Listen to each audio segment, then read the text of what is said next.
जी हाँ दोस्तों, नमस्कार। स्वागत है आपके अपने परिवार अनमोल क्लासेस पर। उम्मीद करता हूँ कि आप सभी लोग स्वस्थ, मस्त व जबरदस्त होंगे और अपनी तैयारी को अच्छी तरीके से कर रहे होंगे।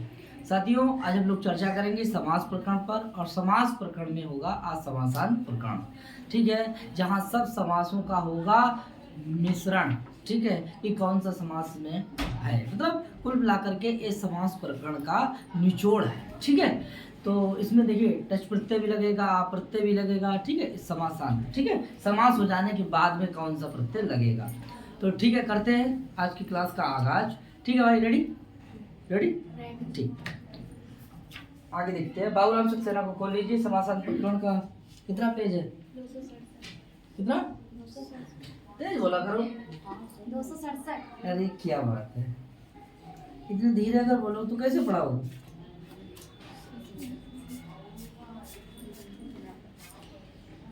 समासांत प्रकरण 267।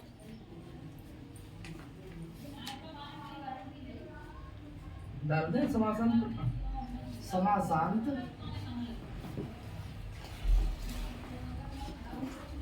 प्रकरण। ठीक है, अब देखिए सबसे पहले सूत्र है राजा आहा सखी ब्याह टच। ये सूत्र है। तो देखिए सूत्र लिखना है। सूत्र देखिए कह रहा है कि जब तत्पुरुष समास के अंत में, पहले सूत्र लिखिए। राजा राजा आहा सखी व्यास ये सूत्र देखो ध्यान से भाई, देखो सही है। राजा आहा ये सब क्या लगा दें, ये सही है। ये सूत्र हो गया। ठीक है, अब देखना ये ऊपर नंबर पहुंचो। कह रहा है कि यदि तत्पुरुष समास के अंत में, बोलो यदि तत्पुरुष समास के अंत में बोले क्या आ जाए, बोले राजा आ जाए। क्या आ जाए? राजा। राजा का मतलब क्या है? राजन। ये समझ लीजिए, राजन। और देख लीजिए नंबर 2 पे क्या है? आहार। क्या है? आहार। और देख लीजिए क्या है? सखी। सखी। क्या है? सखी। ये 3 शब्द है। कितने शब्द है? 3। बोलो राजन, आहन, सखी। ठीक है, इनके सब ये जो है समास के अंत में अगर राजन आ रहा है, आहन आ रहा है या सखी शब्द आए, तो इनमें तीनों में कौन सा प्रत्यय लगता है? इनके अंत में टच प्रत्यय लगता है। क्या लगता है? टच प्रत्यय लगता है। इसे नोट कर लीजिए, टच प्रत्यय लगता है। और इनका रूप राज आह सक बन जाता है जैसे। ठीक है, तो देखेंगे राजन में क्या लगेगा आपका? टच प्रत्यय। आहन में क्या लगेगा? टच। सखी में क्या लगेगा? टच। किस सूत्र से लगेगा? राजा।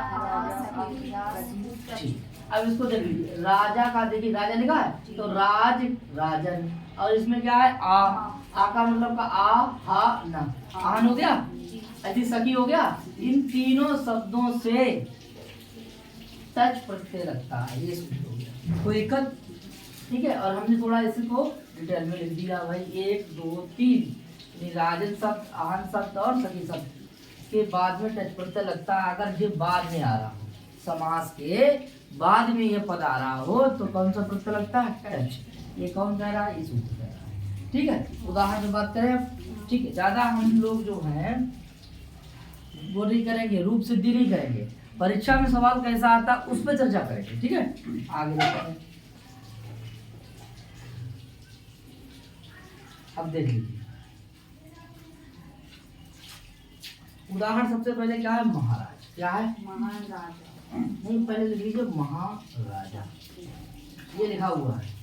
ठीक है, अब आप जानते हैं कि राजा से पहले महा लगा, इसका मतलब कर्मधारय समास है।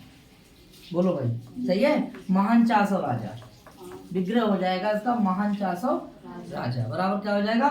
महाराजा। इससे पहले लिखा हुआ है महान राजा, तो महानाम का क्या हो गया? विशेषण, और राजा क्या हो गया आपका? विशेष, यानी विशेष विशेषणम बहुलम। इस सूत्र से अगर आप पूछा जाए, इससे आपका क्या हो गया? समास हो गया। और कौन सा समास हो गया? तो कर्मधारय समास हो गया। जानते हैं इतना? ठीक है, कोई दिक्कत? चलिए आप देखना चाहिए कि इसमें लगा क्या है, फुल टच लगा है तो देख लीजिए एक बार। देखिए महान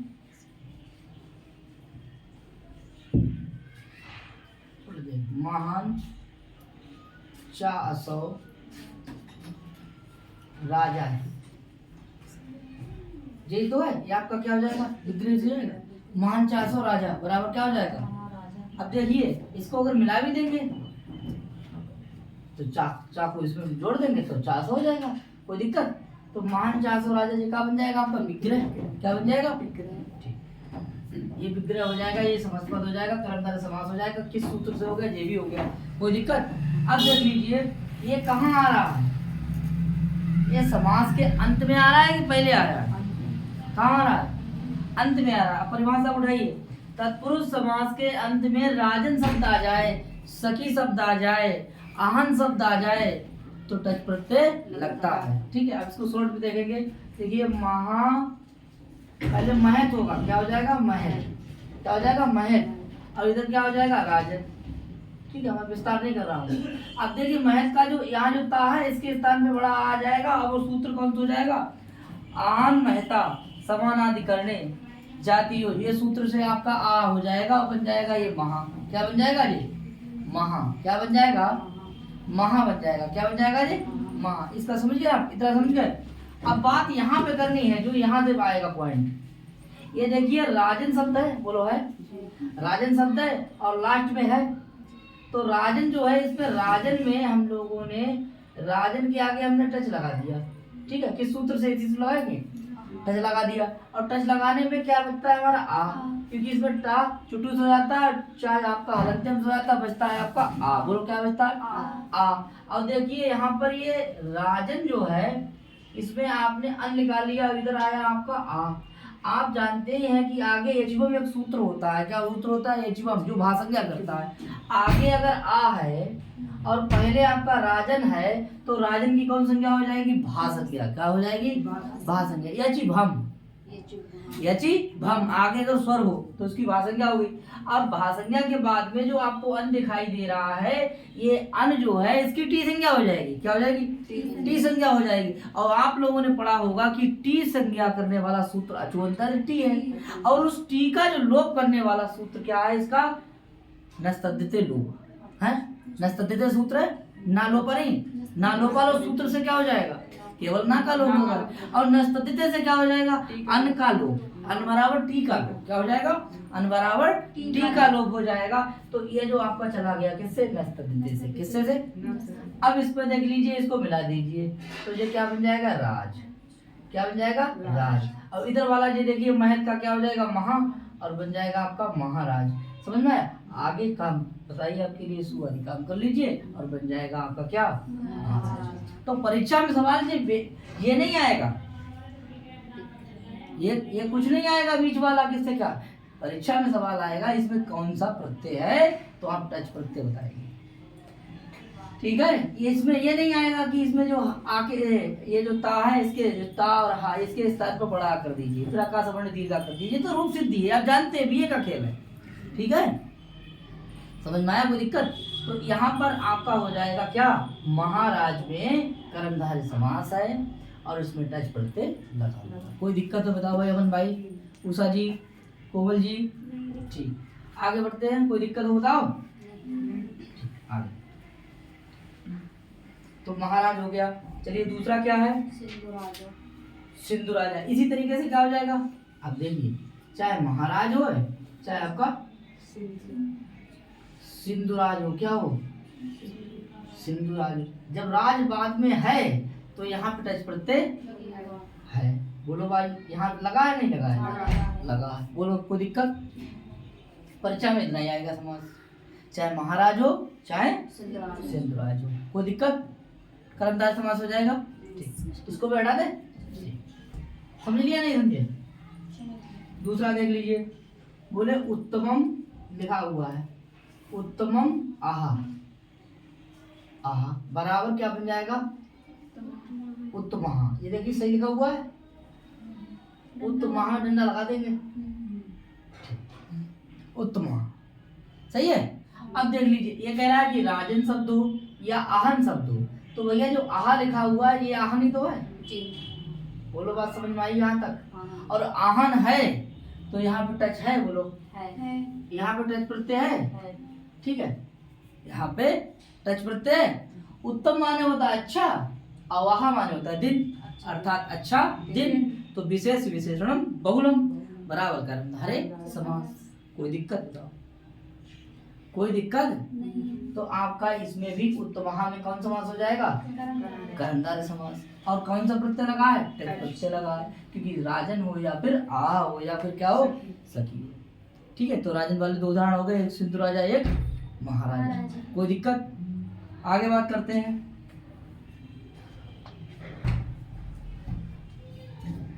आगे है कि आपका बोले कृष्ण सखा। क्या है, कृष्ण सखा। कृष्ण सखा। सखा, कृष्ण सखा। अब देखिए कृष्ण सखा में विसर्ग है, देखो। अब देखिए इसका विग्रह करिए आप, कृष्ण का सखा, कृष्ण का सखा। तो कैसे हो जाएगा, कृष्णा से सखा। सखा। कृष्णा से सखा, ये तो है, कृष्णा से सखा। देखो भाई, अब कृष्णा से सखा में देखिए राजन हमने पढ़ लिया, आहन पढ़ लिया, तो बचा हमारा क्या, सखी। तो सखी का मतलब क्या है, सगाई तो है। तो राजन हो या आपका आहन हो या सखी हो, तो इसमें भी आपका कौन सा लग जाएगा, टच प्रत्यय लगेगा, नहीं लगेगा, बोलो लगेगा। देखो भैया, तो टच प्रत्यय लग गया, इसमें भी कौन सा प्रत्यय लग जाएगा, टच प्रत्यय लगेगा। कौन सा लगेगा, टच प्रत्यय लगेगा। ठीक है, परीक्षा में आपके यूपी टीजीटी में आपसे सिद्धि नहीं करवाई जाएगी। ठीक है, ये पूछेगा कि भैया इसमें समास कौन सा है, तो विग्रह आपने कर ही लिया। जब जैसे विग्रह करा पता लग गया इसमें समास आपका क्या है, षष्ठी तत्पुरुष है। बोलो, बात समझ में आई। और ये भी पता लगा आपके लिए कि इसमें प्रत्यय कौन सा है, बताओ इससे आगे क्या पूछेगा, जो पूछेगा वो बता दिया। ठीक है, सही है, कोई दिक्कत बताओ। तो उदाहरण कितने थे, इसको लिख लेंगे, कौन कौन से, देखिए महाराज, सिंधुराज, उत्तमहा,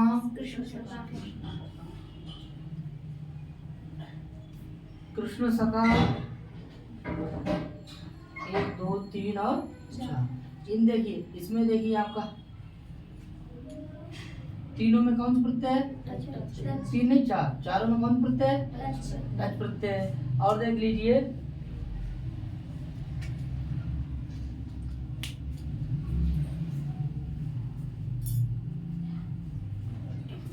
इसमें टच प्रत्यय है। अब देख लीजिए यहाँ पर, ये देखिए 1 2 3, इन तीनों में समास कौन सा हो जाएगा आपका, नोट कर लीजिए। ठीक है, अब इसमें समास कौन सा हो जाएगा, षष्ठी, नोट कर लीजिए। ठीक है भैया,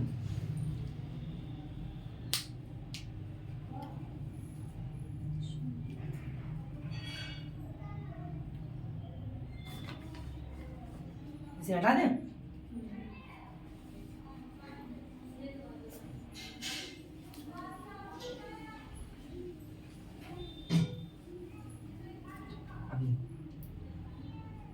बोले कहीं कहीं आहन का, कहीं कहीं आहन लिखा हुआ है शब्द, देखो आहन का ये हो जाता है, सही है। कहीं कहीं ये देखो लिखा हुआ है, कहीं कहीं आहन शब्द का आहन हो जाता है।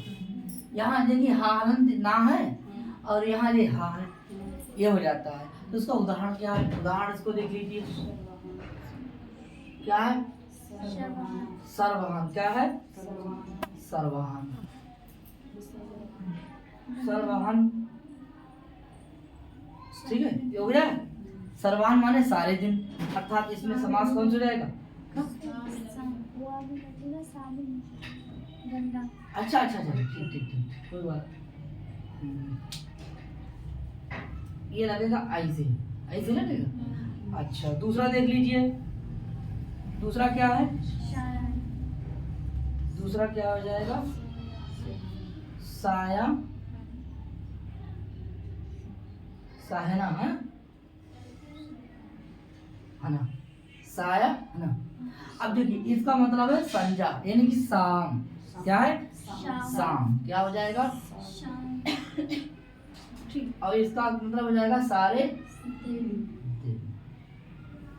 सारे दिन। ठीक है।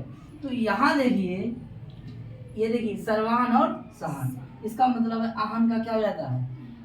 अहन। आहन का क्या हो जाता है? अहन। ठीक, देखिए देखा हुआ है। और इन दोनों में समास अगर पूछा जाए तो कौन सा है? इन दोनों में भी समास आपका कर्मधारय। कौन सा हो जाएगा? कर्मधारय। क्लियर?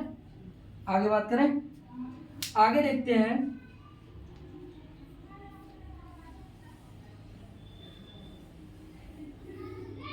एक और उदाहरण है, बोले ये किंतु ऊपर उद्धृत मतलब उदाहरण नियम नए तत्पुरुष समास में नहीं लगता है। जो ऊपर वाला टच वाला जो है नियम, ये इसमें नहीं लगता। किसमें? देखो, नाराजा, नाराजा, नाराजा बराबर क्या बन जाता है? आ राजा। क्या हो जाता है? आ राजा। बोलो भाई, समझ में आया? इसमें भी नहीं लगता है। दूसरा और क्या उदाहरण है? बोले ना सका, ना सखा,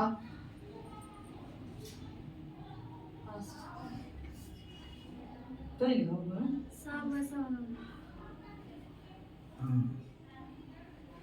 सही। ना सका बराबर आ सका। क्या है? आ।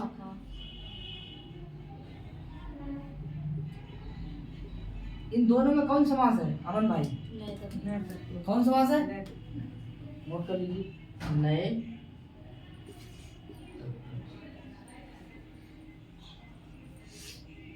क्लियर। और इसमें लगा क्या नहीं है? टच प्रत्यय नहीं लगा। इसमें टच प्रत्यय नहीं लगा। इसमें टच प्रत्यय नहीं लगा। ठीक है। समास का क्या नाम है? नए तत्पुरुष। और यहाँ टच प्रत्यय नहीं लगा। कोई दिक्कत किसी को? दिक्कत बताओ भाई। ठीक, दिक्कत नहीं है तो फिर आगे।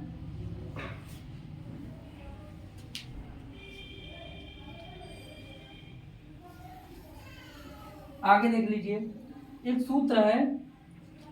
ठीक है, ये तो टच का विधान कर रहा था राजा से। ठीक है, विधि सूत्र था। दूसरा सूत्र है ना पूजनाथ। ना, हाँ टिक कर लीजिए, देखिए किताब में, ना पूज ताहलंत है जी। नोट कर लीजिए। ये सूत्र क्या कह रहा है? देखो ध्यान से। बोले इस प्रकार पूजार्थक, पूजनार्थक क्या है? हाँ, श्रेष्ठतावाचक शब्द के पूर्व पद में है, शब्द के पूर्व रूप में रहने पर, अर्थात पहले रहने पर। कहाँ रहने पर? पहले रहने पर। बोले समासांत प्रत्यय नहीं लगता है। समासांत प्रत्यय, ये कह रहे हैं कि पूजनार्थक श्रेष्ठतावाचक शब्द के पूर्व पद रूप में रहने पर यहाँ समासांत टच प्रत्यय नहीं लगता, अर्थात कोई प्रत्यय ही नहीं लगता है। समास बहुत बढ़िया है। बोले क्या? बोले सुराजा। क्या हो जाएगा? सुराजा। ये भी राजा है भैया, इसको मिला के सुराजा। देखिए यहाँ पर भी आया राजा, और राजा कहाँ था? महाराजा में भी था, सिंधु राजा में था, वहां लग गया था। ठीक है, लेकिन यहाँ नहीं लगेगा, नियम है। बोले ना पूजनार्थ मतलब जहां श्रेष्ठतावाचक शब्द उससे पहले, भाई ये श्रेष्ठता यानी सुराजा, अच्छा राजा। ठीक है, तो यहाँ जो देखिए ये सुराजा का मतलब शोभना राजा। विग्रह देख लीजिए इसका। तो शोभना, बोलो भैया, शोभना राजा। शोभना राजा, ये तो लिखा है शोभना राजा, विसर्ग, शोभना विसर्ग लगा दीजिए।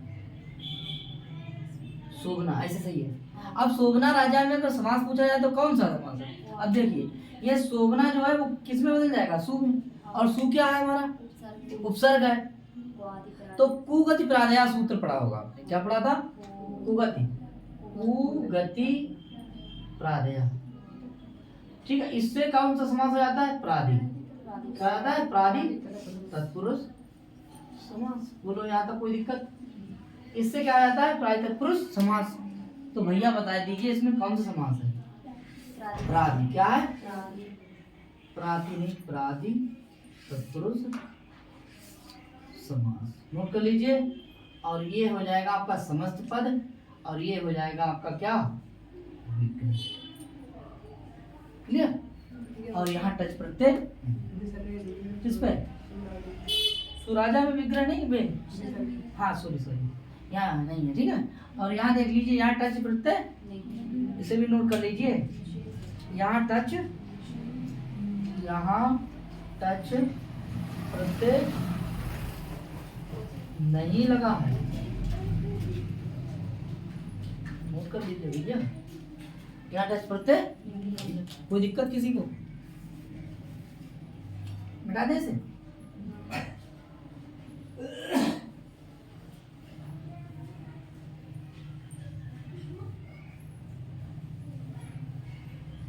आगे देखिए, अब कह रहे हैं इसके आगे टिप्पणी लिखी हुई है।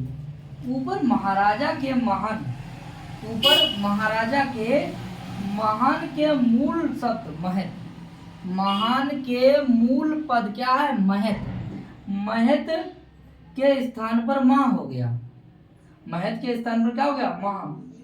महा हो गया। इसका नियम यह है कि महत शब्द का, महत शब्द यदि समानाधिकरण कर्मधारय, क्या लिखा? समानाधिकरण कर्मधारय अथवा बहुव्रीहि समास का प्रथम शब्द हो तो वो महत के स्थान पर महा हो जाता है। किताब तो खोले होंगे आप, जब आप पढ़ रहे हैं ना तो किताब आपकी खुली होनी चाहिए। ठीक है, महत के स्थान पर महा हो जाता है तो भाई साहब कौन सा सूत्र हो जाता है? आन महता। किससे लिखा हुआ है 4 नंबर पर? आन महता समानाधिकरण जाते ही हो। ठीक है, इस सूत्र से आपका चाहे समास तत्पुरुष हो या बहुव्रीहि हो तो महत के स्थान पर महाआदेश हो जाता है। इस बात को कह रहे हैं। चलिए देख लीजिए उदाहरण, इनके पास भी एक है। क्या बोले? महान राजा। देखिए क्या है? महान, महान राजा यानी महाराजा। देखिए लिखा हुआ है महाराजा। ठीक है, महाराजा सही है। एक महायशा भी मिलेगा, महायशा। ये भी पढ़ा था आपने, अभी कल ही पढ़ा था। बहुव्रीहि समास, इसमें भी, इसमें कर्मधारय समास है और कर्मधारय तत्पुरुष का भेद है। ठीक है, और इसमें कौन समास है? बहुव्रीहि समास है। ठीक है, तो इसका भी विग्रह वैसा ही होगा। इसका मूल पद कैसा होगा? विग्रह का मतलब इसका मूल पद क्या होगा? महत। इसका भी महत होगा। ठीक है, तो इसको महत के स्थान पर महा कर दिया, इसके भी स्थान पर क्या कर दिया? महत के स्थान पर महा कर दिया। तो बात ये कह रहे हैं कि चाहे तत्पुरुष की बात हो चाहे फिर बहुव्रीहि की बात हो, महत के स्थान पर आन महता समानाधिकरण सूत्र जो है महा कर देता है। क्या कर देता है? महा कर देता है। तो इसमें समास कौन सा हो जाएगा? कर्मधारय। नोट कर लीजिए, आप सब लोग जानते ही हैं। और इसमें समास हो जाएगा आपका बहुव्रीहि। अब आप बात करते हैं कि भैया ये कर्मधारय तो किसका भेद है? तत्पुरुष का। तो देखिए इस महान के, महत के स्थान पर क्या कर दिया? महा कर दिया। क्या कर दिया? किस सूत्र ने? आन महता। समझ में आया? ठीक है, ज्यादा कठिन नहीं है, बहुत सरल है। ठीक है, तो ये हो गया आपका, इतना जो है आपने पढ़ा कि आन महता सूत्र का कार्य क्या है। क्लियर? आगे बात करते हैं। इससे आगे भी लिखा हुआ है, कह रहे हैं किंतु महताम सेवा, महताम सेवा। ठीक है, इसको देख लीजिए क्या लिखा हुआ है? महताम सेवा, महताम सेवा, महताम सेवा। अब देखिए क्या बन जाएगा यहाँ पर? महताम सेवा की स्थान यानी कि मूल क्या क्या रहेगा आपका? महत ही रहेगा। यहाँ मान नहीं होगा, यहाँ मान, महान सेवा नहीं होगा, महत सेवा हो जाएगा। क्या हो जाएगा? हाँ, और बन जाएगा आपका महत सेवा। ठीक है, यहाँ नहीं होगा। ठीक है, यहाँ आन महता सूत्र काम नहीं करेगा। ये ऐसे लिखा हुआ है क्योंकि यहाँ महत और सेवा समानाधिकरण में नहीं है, क्योंकि व्यक्ति अलग अलग है। यहाँ अलग है और यहाँ अलग है। और वहाँ व्यक्ति समान है, जी जहाँ समान व्यक्ति हैं, इसीलिए तो समानाधिकरण है। जी बात समानाधिकरण की तो है। हाँ तो जहाँ समानाधिकरण नहीं है तब महत के स्थान पर मां नहीं होगा। महत के स्थान पर मां तब होगा जब बात समान की होगी, जब विभक्ति समान होगी। राइट, ठीक है। आगे देखिए, तो महत से बा हो जाएगा। जी आगे देखिए, ऐसे ही देखा, महद यशो सा बराबर क्या हो जाता है, महायशा। क्या हो जाता है, महायशा। और महायशा में समास कौन सा हो जाता है, बहुब्रीहि। कौन सा हो जाता है, बहुब्रीहि है। भाई साहब समझ में आया, कोई दिक्कत नहीं? दिक्कत, ठीक। चलिए 5वां सूत्र पढ़ लीजिए।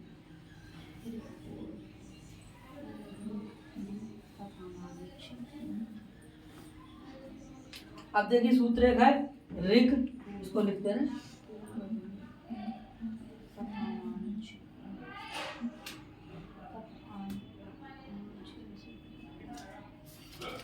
देखिए, विधि सूत्र है। कैसा सूत्र है, विधि सूत्र। नोट कर लीजिए।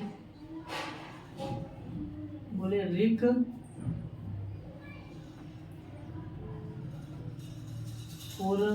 पुरब्ध ध्रुव पथा माना मांझे, ये सूत्र है। ठीक है, कैसा सूत्र है, ये कैसा सूत्र है, विधि सूत्र है। कह रहे हैं कि ऋक शब्द नंबर 1 क्या है, देखो ध्यान से। ये सूत्र हो गया, क्या हो गया जी, इसको बंद कर दीजिए बॉक्स में। अब इससे खोल लीजिए, इसके पद खोलो आप। ऋक, ऋक एक खोल लिया, फिर आया आपका पुर। क्या आया, पुर। बोलो फिर इनका पुर। पुर के बाद में क्या आया, आप। देखो यहाँ आया, क्या संधि हो गई है, यानी पा का बा बन गया, 2 हो गया और ये हो गया 3, अब हो गया। अब के बाद में चौथा नंबर क्या है, धू। धू के बाद में 5वां क्या हो गया, पद। क्या हो जाएगा, पद। तो 5 हो गए, ठीक है। ये शब्द पथिन का, पथिन देख लीजिए। चलो, पद का मतलब पथिन ही है, ठीक है। धुर भी है, तो ज्यादा हो जाएंगे।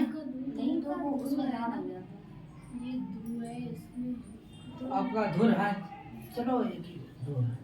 अब 5वें नंबर पे हो जाएगा आपका क्या, अब तो सही है, क्या रा हलंत हो जाएगा, ठीक है। बोले ये शब्द जो है किसी समास के अंत में आए, समास के अंत में आए। ये शब्द कहाँ है, बोले अंत में हूँ। कहाँ हूँ, अंत में हूँ। ये शब्द अंत में हूँ, अंत में। तो क्या होगा, तो देखिए तो क्या होगा, तो आ प्रत्यय जुड़ता है, जुड़ता है, ठीक। तो क्या जुड़ता है, आ प्रत्यय जुड़ता है। अब आप कहेंगे टच का नहीं, टच का नहीं, जी आई है। वो टच होता तो टच आता, ये आ है। क्या है जी, बात समझ में आई। तो बोले कौन शब्द हो, ऋक, पुर, आप, धुर, पथिन, ठीक है।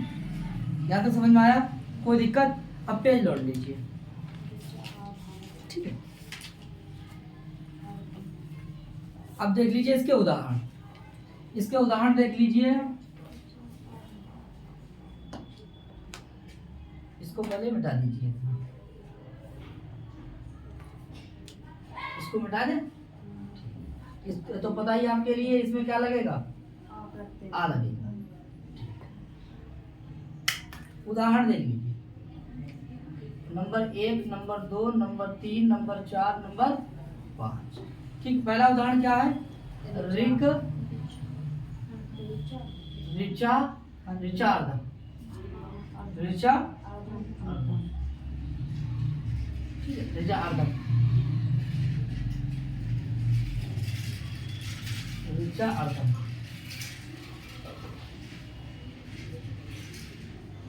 ठीक है।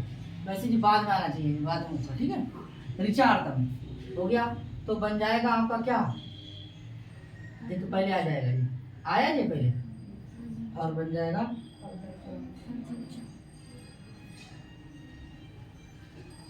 ठीक है। अब देखिए अर्ध पहले आया, रिच बाद में चला गया। ठीक है, समस्त पद की बात कर रहे हैं, विग्रह में उल्टा हो गया, नहीं आपको जो बाद में। अब लास्ट में देखिए, ये तो रिच है, ये तो रिक है, चा के स्थान पर का आ गया, का के स्थान पे जा आ गया। ऊपर आपको दिखाई दे रहा होगा, ये रा का मतलब क्या है, री तो है, ठीक है, तो अर्ध अर्ध चा, ठीक। यहाँ तक कोई दिक्कत? दूसरा उदाहरण देख लीजिए, पूरा वाला। कौन सा उदाहरण है? पूरा वाला, ठीक है। पूरा का उदाहरण देख लीजिए, पहले विग्रह देख लीजिए। बोले विष्णु, विष्णु की जगह विष्णु कर दीजिए, विष्णु विष्णु, और आगे क्या हो जाएगा? पू, पू की विसर्ग बड़ी कर दे, विसर्ग लगा देंगे, ठीक है। अब देख लीजिए यहाँ पर षष्ठी, तो षष्ठी तत्पुरुष ही होगा, ठीक है। आगे देखेंगे तो क्या बन जाएगा, जब विष्णु, विष्णुपुरम है, विष्णुपुरम क्या हो जाएगा, विष्णु, कोई दिक्कत? ठीक। दूसरा देख लीजिए, अपवाला, उदाहरण क्या है? विमलापा, विमला,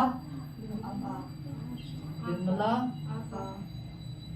आपा, यस्य, तत्, बराबर क्या हो जाएगा? विमलापा, क्या हो जाएगा? विमलापम, ठीक है। और आगे क्या, किसका विशेषण है ये? ठीक है, आगे देखिए, फिर आगे क्या आता है? अब आ जाएगा राज्यस्य, राजस्य,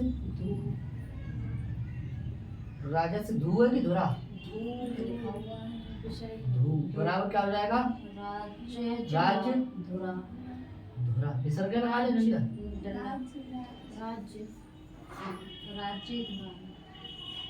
अब तो सही है, राज्य, ठीक है। आगे देखेंगे, किंतु अक्ष लिखा हुआ है, क्या? अक्ष, अक्ष कौन सा होता है? हाँ, गाड़ी की धुरी का अभिप्राय यहाँ किया गया है, ठीक है। तो ये भी बन जाएगा आपका अक्षधु, क्या बन जाएगा?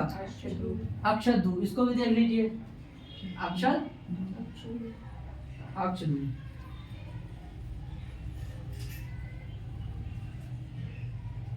अगर धुरी की बात करेंगे, ठीक है। अब आया मार्ग का, किसका आया? तो देखो, ये आपका क्या हो जाएगा? ये आपका हो जाएगा, इसका देख लीजिए, है नहीं, लेकिन इसका हो जाएगा सखी, और इधर क्या हो जाएगा?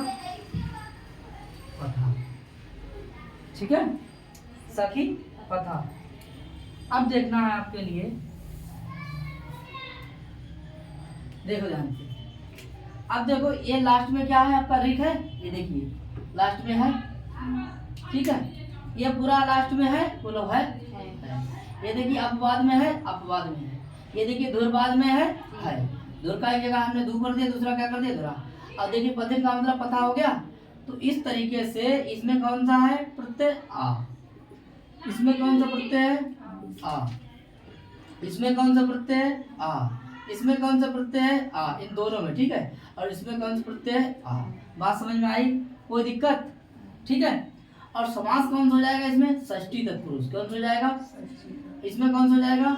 षष्ठी तत्पुरुष। नोट कर लीजिए, षष्ठी तत्पुरुष। इसमें कौन समास हो जाएगा? बहुव्रीहि। कौन समास हो जाएगा? बहुव्रीहि समास। इसमें कौन समास हो जाएगा? षष्ठी। कौन समास हो जाएगा? षष्ठी। इसमें कौन समास हो जाएगा? षष्ठी तत्पुरुष। कौन सा हो जाएगा?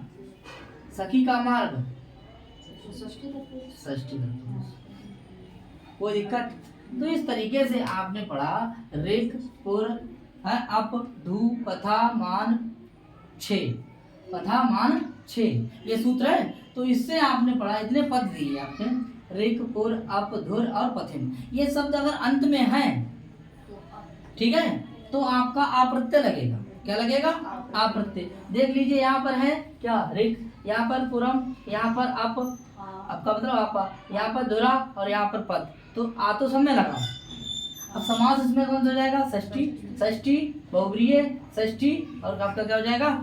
षष्ठी तत्पुरुष।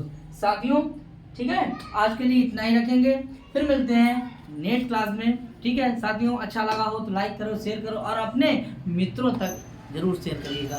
बहुत बहुत धन्यवाद। नमस्कार।